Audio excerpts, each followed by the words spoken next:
Hey everybody, I'm Rockin Robbie Billups, this is Creamsicle, and this is the weekly comic book review. You want to say hello, Creamsicle? No?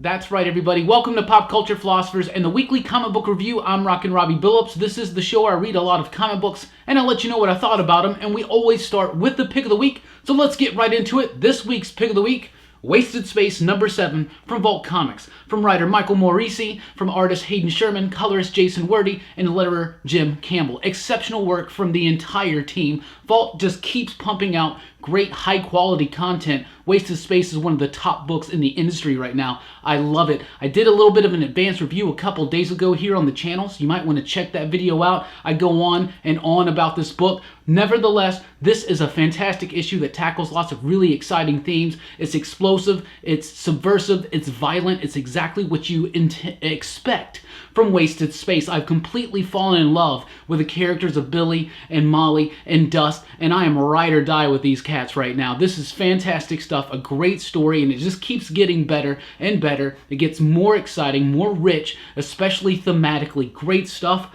highlighted especially with Sherman and Wordie on the art. Amazing, detailed, rich texture type stuff. Really like it. Really fun, fluid comic book. Great stuff. If you haven't read Wasted Space, I highly encourage you to do so. It was one of my favorite books of last year. It continues to be one of my favorite books of this year. The pick of the week, Wasted Space number 7 from Vault Comics. Let's go over to DC. They got Heroes in Crisis number 6. It says, who's behind the massacre? Do they reveal who is behind the massacre in this issue? Well, I won't necessarily tell you that, but I will tell you this. This book, I said in the last issue, was wearing just a little bit thin for me. It's really wearing thin on me right now. I don't know. I think that there's a lot of cool ideas in Heroes in Crisis so far, and there's still 3 issues to go, so I can't really judge this until it's completely done, and I'm with it all the way, and I'm going to see what's going to happen. But so far, it just doesn't do anything for me. It really hasn't had that much weight. At first, I really started liking some of the ideas, some of the themes that Tom King was coming across. Clay Mann's artwork looks great. Mitch Gerads does the artwork in here, so that's cool to see a reunion of that Mr. Miracle team. But this is not Mr. Miracle. I think Heroes in Crisis is a very thin story. It's kind of stretched a little bit thin. 9 issues for the amount of story. Like 6 issues in, the amount of story we've gotten just doesn't feel like it's enough. But like I said, there's a lot of cool ideas there. A lot of great moments, a lot of great scenes. But also just a lot of scenes that don't work for me. Things that just don't match up. I don't know. Maybe that's the purpose of this book. We'll see what happens when it's all said and done. But this issue was seriously, issue to issue, this book is just kind of losing my interest, just losing my attentiveness just a little bit, Heroes in Crisis is just not winning me over right now. Shazam number 3 is here. Look at that awesome show cover. That's really sharp. That's a great cover. It's also a great comic book. This book is fun. It's great. Jeff Johns is doing for Shazam what he did for Green Lantern and for Aquaman and even for Flash a little bit. It's kind of taking the idea and shaking it up, bringing in a little bit of more added richness and depth and layers to the mythology of the characters of the world, building up a world that's already there, but building it up even more, just like he did with Green Lantern and Aquaman especially. Shazam's been so much fun. These 7 magic lands, this whole story, that the 7 champions, each one for a different magic land. There's the monster lands, there's the fun lands, there's the earth lands. Really intriguing, cool type stuff. And the way that Jeff Johns is revealing it to us in these few issues that are out so far has just been slam bang awesome for me. Really liked it. Dale Inglisham's back on the artwork in here. He does have an assist, but it works because it kind of is framed and structured that way in the story. Marco Santucci, Mayo Sin Naito, I believe. But the artwork is really crisp, clean, highly detailed. It's some of the best Inglisham work I've ever seen. And like I said, the other artists, when they come in structurally, it makes a lot of sense. Narratively, it makes a lot of sense. And this is just overall a really fun comic book that's really bringing in a lot of new elements to the world of Shazam and just making it very interesting for any kind of new casual reader to come in and pick up Shazam. This book has been so much fun. Issue 3, no exception. Flash number 65 is here, the final chapter of The Price of Loyalty now. This crossover between Flash and Batman, with the way it wraps up and everything, I just didn't really like it. Didn't feel like it earned its place as this crossover. Nothing really led into it. Its supposed tie-in to Heroes in Crisis is very, very thin. The Gotham Girl stuff is interesting, but it just seems like it's a character that maybe Tom King just decided they didn't want to do much with, and so it's up to Joshua Williamson to just throw together this story. I don't know. But ultimately, this book just kind of feels thrown together. This whole Price thing just seems thrown together. It seems like as a reaction to some fans who were like, why is the stuff in Heroes in Crisis not having an impact on the further outgoing reach of the DC Universe? It seems like they're trying to address that a little bit, but it's just not working for me. Maybe that's not the case at all. I don't know. I'm not in those meetings with writers and artists and editors, but ultimately it just felt like this story came out of nowhere. It didn't like build up. It didn't like, I don't know. It just didn't, and it didn't really carry an oomph for me. I don't know. I didn't really like that one. Anyway, Detective Comics 999. How crazy is that? This is the last triple-digit issue of Detective Comics, because the next issue is 1000. But this does wrap up Peter Tomasi's first story arc since he came back to Batman with Detective Comics, with Doug Mahnke. And here's something I want to say. Doug Mahnke has done every issue in this arc, and it's exceptional work from veteran superstar comic book artist. He has like 4 or 5 inkers, I believe, on here, but they actually keep a nice consistent tone. It does get a little shaky towards the end, and that's where you can see some of the changes. But ultimately, the tone of the art is very consistent throughout this entire arc, and that was really, really fun. Tomasi kind of nails his ending. I really like it. I don't want to say anything, but the ending is, I think it's a very well played ending and a very well executed final chapter. I'm eager to hear what you guys think about the ending of Mythology, Peter Tomasi's first arc, the wrap up of Tomasi and Mahnke's first arc, Mythology, and now the next issue is 1000. So we can all be very excited for that. A book that's already surpassed 1000, Action Comics, comes out this week with 1008. Second part of Leviathan Rising. Bendis is building up into this Leviathan thing. Leviathan is striking. And so that's what's going on, right? Steve Epting on the artwork is exceptional. The artwork is so crisp, clean, beautiful, elegant, really fun Adam Strange stuff in the beginning too. But basically Leviathan's coming out and they're taking all their targets and they're just starting to try to take them out. So that one like maybe the DEO or something like that, right? But this is a pretty fun issue. It's got a nice little moments in it, but it does, I don't know, it just doesn't feel like an entire issue. But the artwork is there, the pace is there, and some interesting character developments, but overall it's just kind of like this Leviathan Rising thing is kind of heating up a little too much too soon without enough leeway into it. I don't know. Something about Action Comics right now I'm loving. And another thing about it is kind of wearing thin on me. I haven't quite identified it yet. I love the artwork. The Epting artwork is cool. But there's something about the way Lois and Clark interact with each other that just doesn't feel natural and organic to me. I guess that's my biggest fault, is that the relationship between Lois and Clark doesn't feel so organic. It kind of feels like soap opera-y almost, but not like melodramatic or anything like that, but just maybe a little too Hallmarky. I don't know. I need to sit down and reread some Bendis Superman right now. But typically Action Comics is the one I like the most because it kind of, well, actually I like them both for their different reasons. Action Comics is more street level, if you will, and Superman's more big and action-packed and whatever. Wonder Woman number 65 is out this week. G. Willow Wilson is doing a decent job on this title, but ultimately after reading a few issues and just, it's not getting me. It's not really getting into it. It doesn't really feel like, feels like she understands the character, but not really quite how to get the story across. It feels a little clunky.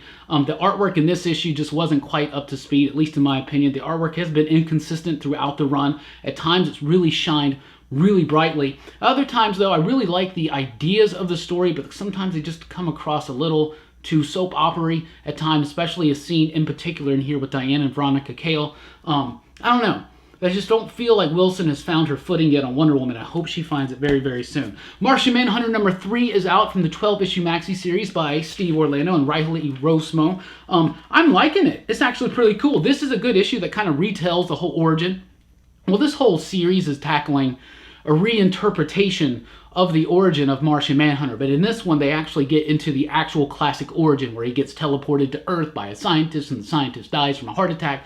They get into all of that stuff. The artwork I really, really do like. It may not be up to everybody's preference. It may not be everybody's cup of tea, but I love it. And I think it's really a perfect fluid style for a book like Martian Manhunter, for a character like J'onn J'onzz. I'm liking it so far. It's intriguing. He's made some changes to what we know about J'onn when he was on Mars, maybe. He was a little bit of a corrupt cop, but it's also telling a story of how he learns to be a hero on Mars through the example of Detective J'onn J'onzz and why he takes on his identity, things like that. Lots of explanations, lots of cool little character bits, lots of cool little bits added to the mythology.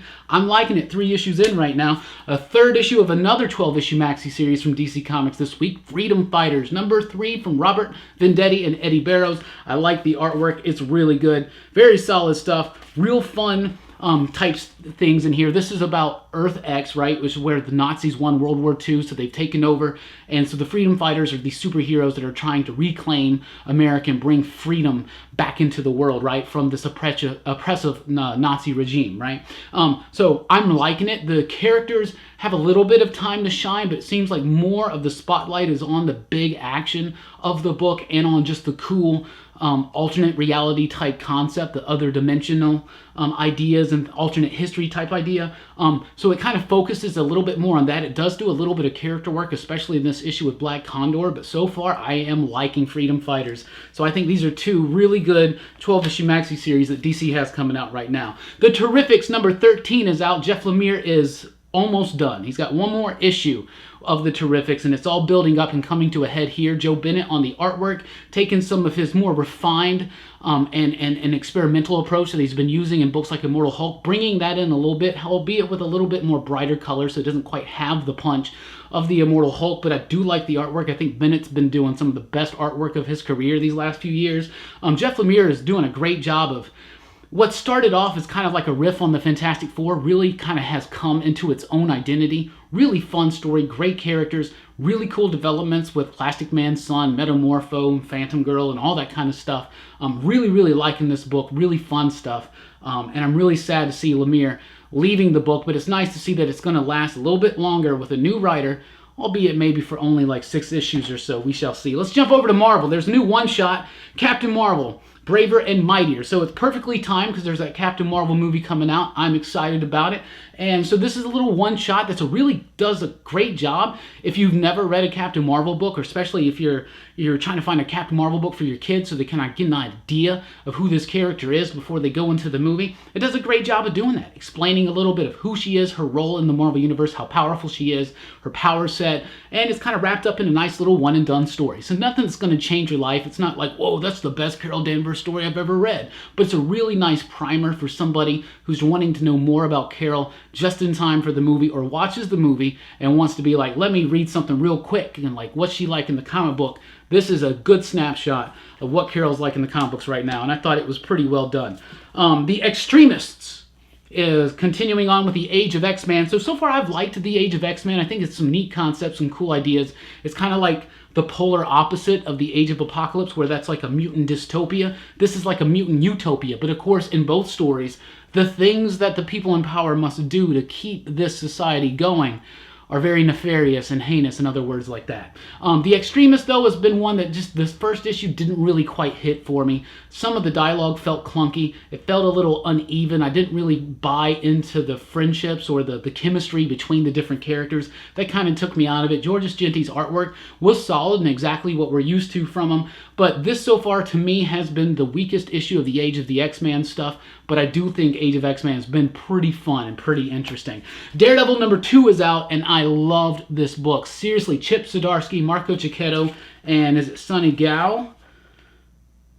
Is it Sonny? Yeah, Sonny Gao, I believe, and Clayton Cowles on the lettering. Fantastic team, doing a fantastic job. I have kind of been out of Daredevil for a little bit because I just wasn't quite digging the Charles Soule stuff, but this is a real good return to form, exactly what we're used to with this good, solid Daredevil story. It has the tone from the TV show, but it's not mocking the TV show. It's doing what the Daredevil stuff, the tone established by people like Frank Miller, Denny O'Neil, John Romita Jr., Klaus Janson, Brian Michael Bendis, Ed Brubaker, Kevin Smith, Joe Quesada, David Mack, all those kind of runs. We've talked about this before. This is really good stuff. And it has that tone, it has that familiarity that we're used to with something like Daredevil, but it is doing a neat little story. A story that you may feel like you've already read before, but then each page comes and goes and you feel like there's new twists and new turns and new takes on it. Chiquetto's artwork is great. I really do like it. It's becoming more refined. There's something a little bit different about the color palette that Sonny uses on the colors. I really, really like. There's really something special about it. It looks a little bit different than the typical art. Fantastic stuff, though. Daredevil #2 just keeps that momentum from the first issue going strong, and I loved it. Thought it was great. And Zdarsky's got the history, the character, the voice of Matt Murdock just completely nailed. Absolutely. The Amazing Spider-Man #16 is here with a prelude to The Hunted, which is this story that's going to be Kraven-centric, and it's really kind of fun. I think Nick Spencer's been doing a great job with this title right now. Really making it fun, referencing some old school type stuff, bringing back some of those classic villains. When I was a kid, especially wanting to read Spider-Man books and things like that, I always wanted to read the books that had the main characters in it, and you've been getting those in these issues of Amazing Spider-Man from Nick Spencer. Ryan Ottley's on the artwork. He is assisted in this issue by Alberto Albuquerque, who does a little bit at the end, but it does make sense for the structure of the story. It's kind of like the first part of this book focuses on Kraven, leads into what The Hunted is exactly going to be, what Kraven's been up to, kind of taking care of some loose ends dangling from the Kraven story and lore. And then the last half of it is dealing a little bit more with Spider-Man and the ongoing developments with the Lizard and his family. I'm really liking this book. I think it feels like a Spidey book. It gets light, it gets dark, it's action-packed, and I love it. I love the art. I think it's clean. I think it's fun. I think it's fantastic. Amazing, even. Absolutely. Superior Spider-Man #3 is here. This book is awesome. I was not expecting much from this new volume of Superior Spider-Man. I was like, Superior Spider-Man, Otto is Spidey. That's a thing that we've seen. They told a great story with it. It's nice to bring him back every once in a while for a Spider-Geddon or something like that, but do we really need another ongoing Superior Spider-Man story when we got a pretty decent Amazing Spider-Man story going on right now? And of course, Friendly Neighborhood Spider-Man, right? Do we need another one? Man, if they keep making this stuff like this, yeah, absolutely. This is great. Seeing Octavius try to be a hero. And it sucks to lose a great villain like Doc Ock, but it's nice to see him try to have this road, this path to redemption, this second chance, third, fourth, fifth chance even. But this one, Superior Spider-Man gets cosmic powers and fights Terrax, and it's awesome. And the artwork by Mike Hawthorne and Wade Von Grawbadger and Jordi Belair on the coloring is fantastic. Big, epic, double-page spreads in this to make you feel the impact of this giant cosmic battle. Really fun stuff, very dynamic, high energy. Christos Gage doing the script. This book's been fantastic. Superior even, but this book has really been fantastic. I mean, I didn't even plan that. Fantastic Four #7 is out this week. A long wait for this one, but I think it was worth the wait. Right for his second arc, Dan Slott brings in Doom for a great Doom story. The characterization of Doom, the plan, the machinations, everything. He's got Galactus is on Earth, so it's Galactus versus Dr. Doom and the Fantastic Four in the middle. It feels classic. It feels fun. The dynamic of the family is there. Really great scene in here with Alicia and the kids, by the way, Val and Franklin. Loved that scene. Slott and company are doing a great job on this one. Aaron Cooter coming in to do the artwork for these last couple issues, I think has been exceptional. I really like his style. I think it works perfect for this book, perfect for these characters, and I'm really excited. I want to see him on this title for a long time. Avengers No Road Home #3 of a 10-issue weekly series that is a sequel to the No Surrender Avengers weekly series of last year. This one, 3 issues in, and it's kind of wearing a little bit thin. I do like the artwork. It's solid. It's a nice little team. Al Ewing, Jim Zub, Mark Waid. They understand the characters. There's some neat little things in this issue with Rocket Raccoon, the Immortal Hulk, and kind of wanting to kind of take some vengeance on Clint Barton. That's kind of fun stuff. But this story, 3 issues in, just hasn't been grabbing me. It's coming out every week, so it's not like I'm forgetting what's happening in the last issue, but it just doesn't hold its place in my memory because it's just not that memorable to me. It's a nice classic feeling Avengers story, but just nothing comparatively to some of the other stuff. Just nothing really super memorable about this one for me. West Coast Avengers, though, is a different story. I love this book. Sad to hear that it's going to be wrapping up soon. West Coast Avengers #8 is here. I love these characters. I never thought I would like Gwenpool. but I like Gwenpool. Jeff the Landshark is the best new character at Marvel in a long time, probably since Maggot and Dupe.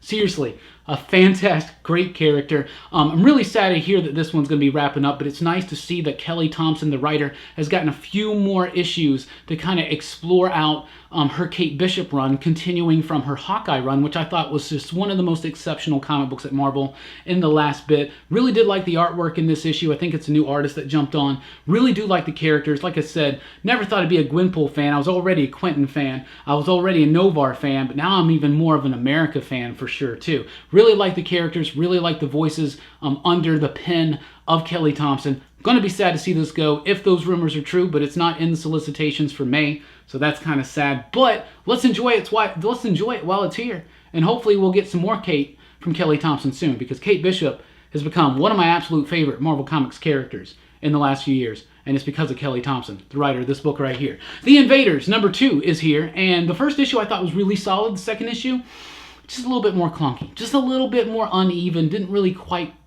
pull me in. In the first issue, I really liked the way it jumped from the past to the present day. I liked how the stories correlated and kind of like, you know, just revolved around each other. In this one, it doesn't quite feel so fluid. It doesn't quite work as organically for me in this issue. Still some interesting things being done, and I can kind of read into maybe some of the ideas that they're going to be doing with Namor. Some interesting things going on.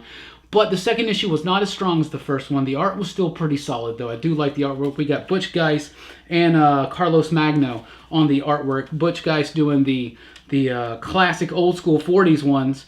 And really nice pages, though. But the story's just I don't know, man. The second issue didn't grab me as much as the first one did. I was very impressed by the first one. The second one just kind of, I don't know. X-Force #3 is exactly what X-Force should be, which is an action comic. Right? And it does that, and it does its job well. Ed Brisson is directly continuing on his story from Extermination. If you want to know more about Kid Cable, which totally sounds like that should be like an 80s like animated series or something. What am I thinking of? The Kid something. There's a Kid something. There's an animated series in the 80s, Kid something. Anyway, what was that? That's going to bother me now. Someone please comment in the comments down below if I don't remember it. X-Force #3, though, Ed Brisson's doing a great job. The Ahab stuff's continuing. The Kid Cable stuff is continuing. Man, I just said it again, and now it's right there on the tip. Anyway, the only thing I have about this is I think that Dylan Burnett on the artwork, and I've really come into loving him on this title, but I feel like for most people that are going to read this book for the type of action-oriented comic it's going to be, they're not going to be expecting his type of artwork. I think it works. I love the characterizations. I love the Deathlock stuff that's going on. But for most people, they may be expecting something a little bit more, I don't know how style, but this is definitely its own style, a little bit more cartoony, very stylized. I like the artwork. That might throw some people off, but it's fun. It's cool, and it's great, fun, sci-fi X-Men action, and that's exactly what the X-Force should be, right? Marvel Comics Presents #2 is here, continuing this Wolverine story, The Vigil, by Charles Soule, that I actually like. The only Charles Soule Wolverine story I've actually really, really liked has been this one. The second chapter was pretty solid. There's a really great Mr. Fantastic story in here that's set in the 50s during the space race between the Soviet Union and the United States of America. So that's really cool to kind of place Reed Richards in that scenario, and Mark Waid did a great job with that story. And then there is by the Lathams, there's a Gorilla Man story at the end that was pretty neat as well. It was interesting. It was the weaker one out of the three, but so far, 2 issues in, Marvel Comics Presents, this new version of it has been a really fun experiment and a really cool treat for a Marvel fan. Absolutely, I think so. Savage Sword of Conan #2 is here. Really liked this issue. I thought it was great. Gary Duggan's doing a decent job doing a Conan book, but Ron Garney's artwork is just fantastic. I love it. I think it's great. It's doing exactly what a Conan book should do. Conan's being badass. The art is striking. It's really fun. Marvel so far is doing a great job with the Conan franchise, in my opinion. And if you like Conan, I would suggest that you check this book out from Valiant Comics this week, The Forgotten Queen. If you like that swords and sorcery fantasy type stuff, even if you've never read a Valiant comic book, read this. I don't even know if this is a pre-existing character. If she is, I have no idea. But she's kind of like an immortal character. She's got some crazy powers. There's some Genghis Khan stuff in here. Real fun stuff. If you like books like Conan or Red Sonja, I highly recommend it. It's written by Teenie Howard with artwork by Amilcar Pina and Ulysses Areola on the colors. Really do like this book. I thought it was really, really solid. Really fun stuff. A great new character. I don't know if she's a new character, but a great new character to me that I thought was very cool. And one of Howard's best comics, best #1s that I've read so far. I think they have done an exceptional job on this, the entire team. Absolutely loved it. Buffy the Vampire Slayer #2 is here. It's a reboot, a reimagining, set in modern times, of the Buffy the Vampire Slayer TV series. And they do an exceptional job. It's got artwork by Dan Mora, so it's very realistic. The characters look like they're supposed to. It's clean. The action scenes are great. The dialogue by Jordi Belair and the story is absolutely fantastic. The voices are there. And make a little bit of changes to some things. But they're all perfect changes. And every little change that they've made so far has really just thrilled me, and I've absolutely loved it. This book has been cool. I'm really intrigued because it feels like, you know, don't take anything for granted. We don't know where this is going. Like, for instance, we already have Anya. In this now, we got Drusilla, we got Spike in the scene with Spike. Magnifico. It was just perfect. That's not even a word. That's not even a word. The Avantgardes is here from Boom. This is a great second issue of a delightful comic book about an art school basketball team. So, why would an art school have a basketball team? Exactly. The fact that we have to ask that question, that's enough reason. It's a real fun book about passion. It's very quirky, very fun. I really like this book. It's written by Carly Usden, illustrated by Noah Hayes, colored by Rebecca Nalty, and lettered by Ed Dukeshire. I really do like this book. It's light, it's fun, it's got great dialogue, great characters, and a really cool, fun concept that would just easily accessible to a very wide range. And I really, really thought it was fantastic. Firefly #4 is here from Boom Studios, and I'm still reading it. You know, I was a Firefly fan back in the day, absolutely. I used to be a big Whedon head for sure. But Firefly is something I've kind of just been like, it's best just to leave it in the past, you know? I mean, I still like it, but it's just best, like every time the comics kind of went back to it, I just never really thought that it kind of lived up to it, except for The Shepherd's Tale. I thought The Shepherd's Tale was amazing. This, though, has been very thrilling, and I really like it. And straight up, Dan McDade is one of the reasons. I love the art. I absolutely love the art. I do not think that this is the typical art that you would do with a licensed book like this, but it's cool. It's got its own style. It's got great colors. That's Marcelo Costa. Really great stuff. Absolutely fantastic. Jim Campbell is also the letterer of this. That's the letterer of Wasted Space, which was the pick of the week. But so far, I think it's also dealing with some nice themes. It reveals a little bit of the history of some of the characters that we didn't quite know about, but it just kind of goes with it, and it does a really good job. And I think that so far, 4 issues in, it's been fantastic. Ice Cream Man is here with issue #10 out this week.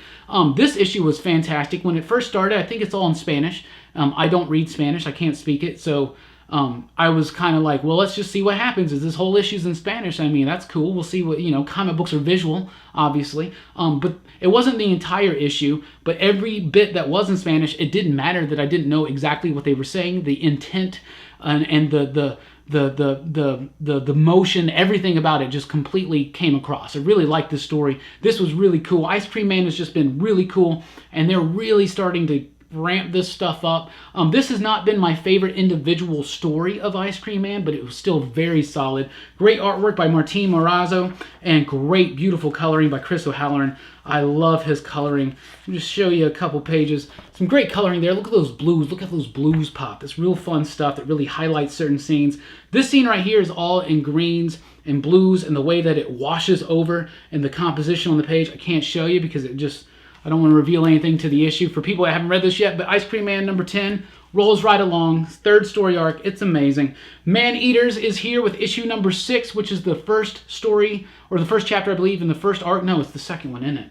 Anyway, Man Eaters #6 is here. I'm loving this book. A great fun story. It's quirky. It's got some commentary, but it's very, very fun. And I'm just really enjoying this book. And it's really kind of ramping up. And it's also a very experimental book. All kinds of neat little things, like using real pictures and making up mock advertisements for things like Testro Chow and stuff like that, spread throughout the entire issue to give you a very immersive feeling into this world of man-eaters and what it's about, which is basically about giant werecats that possibly kill people. super fun. Absolutely. Man-Eaters, number 6 is out this week. Oliver, number 2, which is kind of like this dystopian reimagining of Oliver Twist, is out this week. Artwork by Derek Robertson, which is great. You know, this cat did The Boys, he did Transmetropolitan, everybody knows that. Gary Whitta does the writing, and it is fun, and it's great, and it is very intriguing. Great artwork, really cool story, albeit a familiar story, but in an unfamiliar setting. I really think that this is very, very well done. And for, however loosely adapted Dickens' tale, I think it does a really, really exceptional job of defining its own voice and its own intent and its own themes. And I really, really do like it, and I really responded well to this. Thought it was a great issue. Black Hammer, Age of Doom, number 8 is here. Dean Ormston returns, and we return back to the main cast to see what's going on with them after the crazy events of a few issues ago. So I'm not going to spoil anything, but big question mark, like, what's going to be going on? And right immediately, Jeff Lemire kind of starts fresh, starts anew, and it just captures that tone, it captures that feel. It still feels revelatory. It still feels like it's moving the story forward, even though at times you could almost see it as taking the story back a little bit. I'm loving Black Hammer, the sense of melancholy, of nostalgia, of bittersweet aching for the past. Something about Black Hammer just really, this is Jeff Lemire. Jeff Lemire is just, he makes it seem like it's so easy to make your heart ache through words in a comic book page. Like, and it's not. Right? But Jeff Lemire makes it look very, very easy. And it's exceptional. Black Hammer number 8 of Age of Doom is out this week. Weird number 2 is out this week from Dark Horse Comics. And artist Antonio Fuso and writer Kurt Pyers. I really liked this issue. I thought the first issue was cool. It was it felt like something... It felt like a Warren Ellis book, and I mean that in like a positive way, not being like it's a ripoff of a Warren Ellis book. It felt like a Warren Ellis book, but it didn't feel like a ripoff of a Warren Ellis book. I really like this new character, Weird. In the second issue, another cool story with some really bonkers, off-the-wall moments, but it also starts revealing this other story, this mystery, this overarching story that's going to be going through the pages of Weird, and it really works exceptionally well. Fuso's pencils are amazing, and especially with the colors by Stefano Simone and Micah Myers on the lettering. I think this is a very, very well done comic book. Great colors, decent art, really fun stuff. I really do like this character, and this is going to be the spotlight on panel by panel this week, so be on the lookout for that. Also from Dark Horse, we got Hellboy in the BPRD 1956 number 4, a very exciting chapter. Hellboy is one of my absolute favorite comic book characters. I love him.